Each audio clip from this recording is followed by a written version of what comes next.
Hello everybody, this is Ilinis and this is the game Don't Starve. It's the game of the moment, a survival game from Klei. I think that's the name of the company.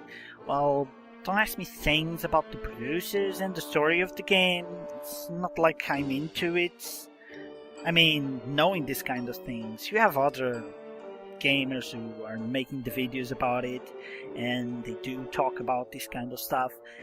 They know the stuff, they know the knowledge that you need to know if you're into it. I'm just going to play it.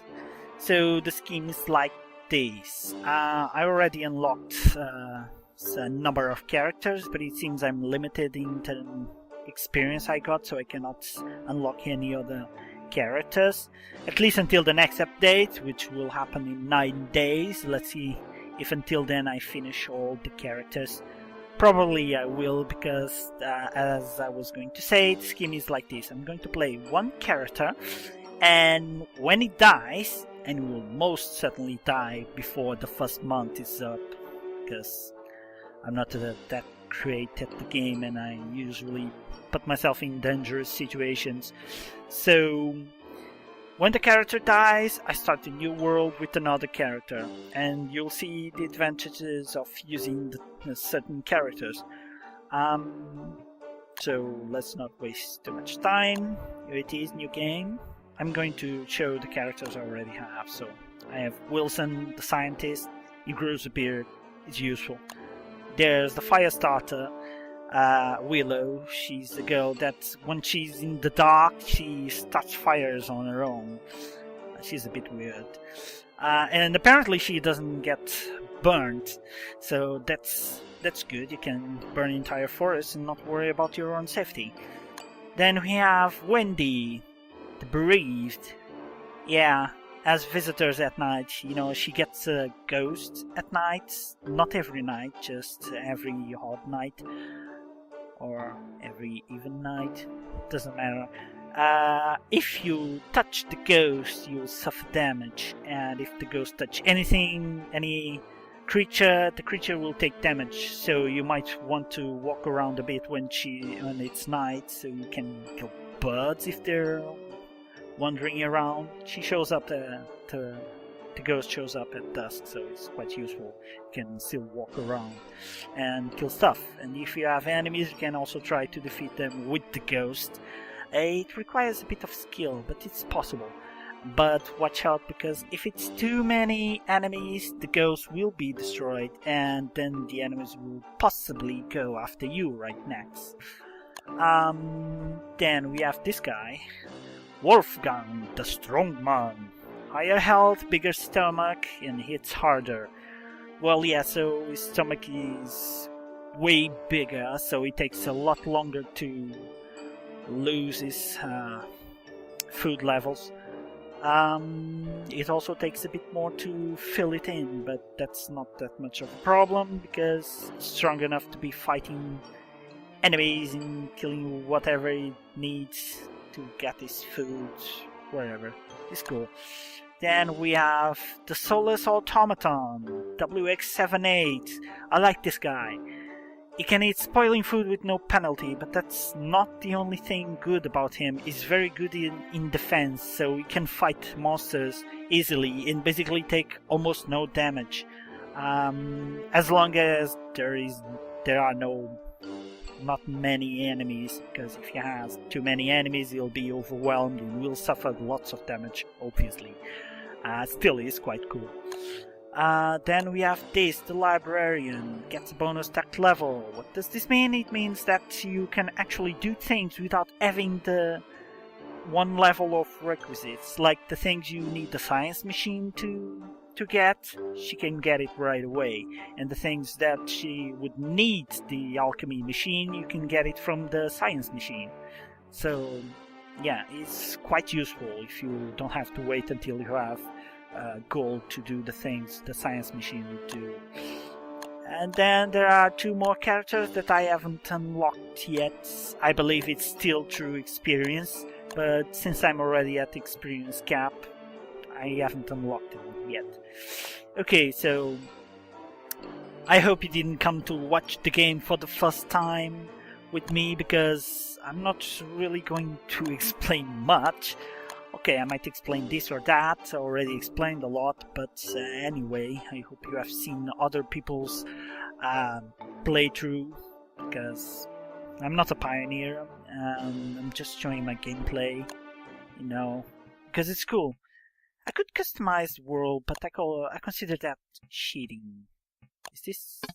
No, it's default. And apparently we only have 2 seasons. Or maybe we have 4 and you can choose only to start in 2 of them. Probably we only have 2 seasons, I don't know. I haven't survived the entire winter yet to find that out. At any rate, we can say we have a hot season and we have a cold season. The cold is actually freezing at some point, which is bad. So this is basically spoilers already. So you can see characters and elements the game have. So yeah, I'm not going to change anything because I like the default experience, the standard experience, because that's the coolest of them all.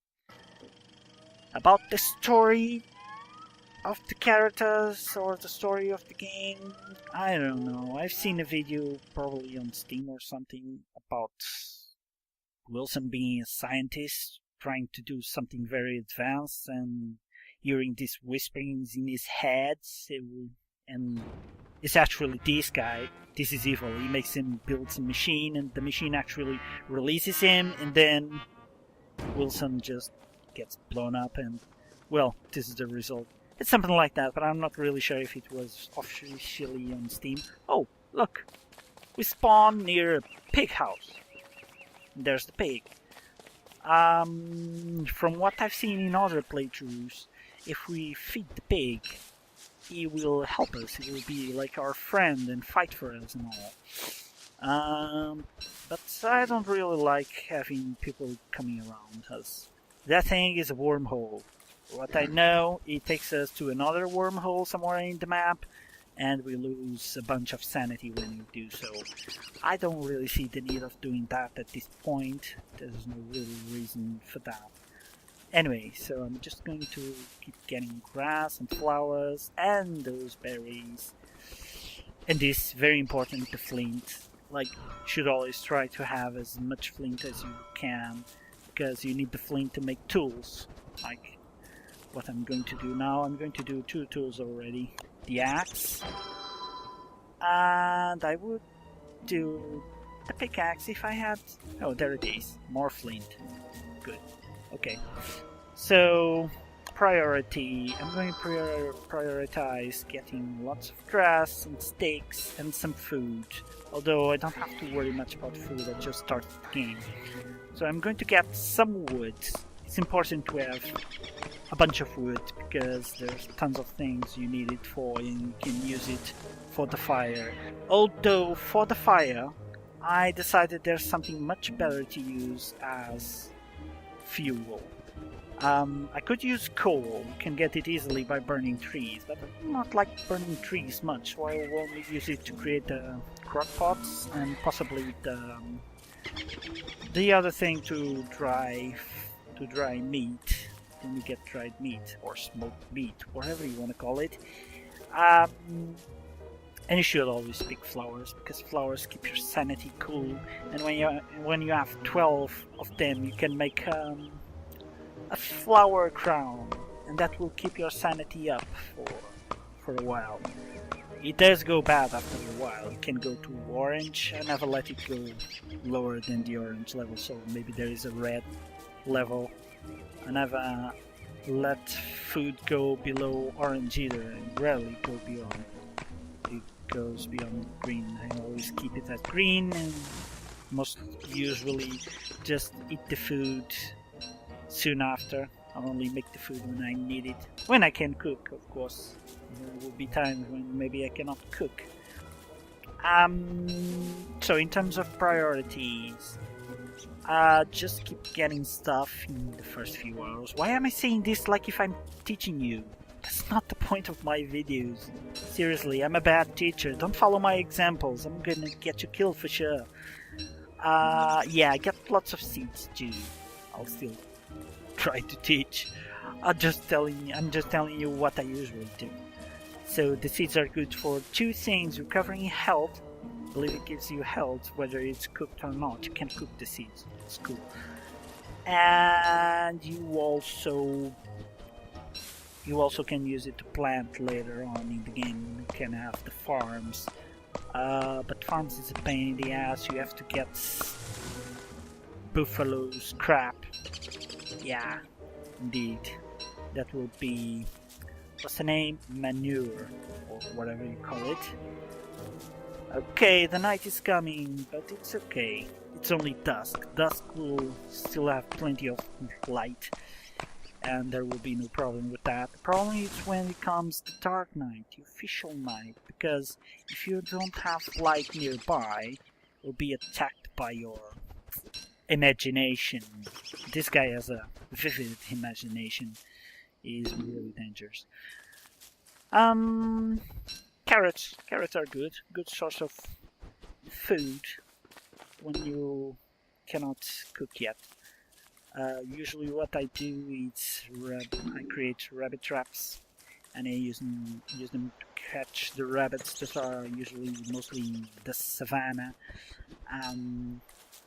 and to make sure I don't have to worry about how long the food will be there without being cooked, without being eaten, because it ends up being spoiled after a while. I simply create chests and I put the living rabbits inside the chests, because they'll, for all I know, live forever while they're in the chest, so I can just kill them in the moment I want to cook them.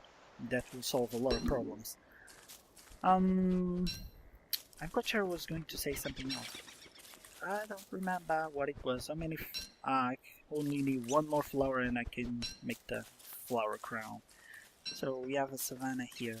See that yellowish grass area? It's a savanna. It's good. Usually have lots of rabbit holes like that one. Oh, this is the flower that I needed. You can hear a sound when you get enough materials to make something. So it's cool if you're trying to get enough materials for something specific. Okay, I'm going to equip my... Oh, I made 2 axes instead of an axe and a pickaxe. That was smart. Yeah, really smart. Okay, use my pickaxe to get some stone. Although the dark night is almost here, so I'd better prepare my fire. Right, no more time to waste. Create your fire. Here, my campfire. Ta-da!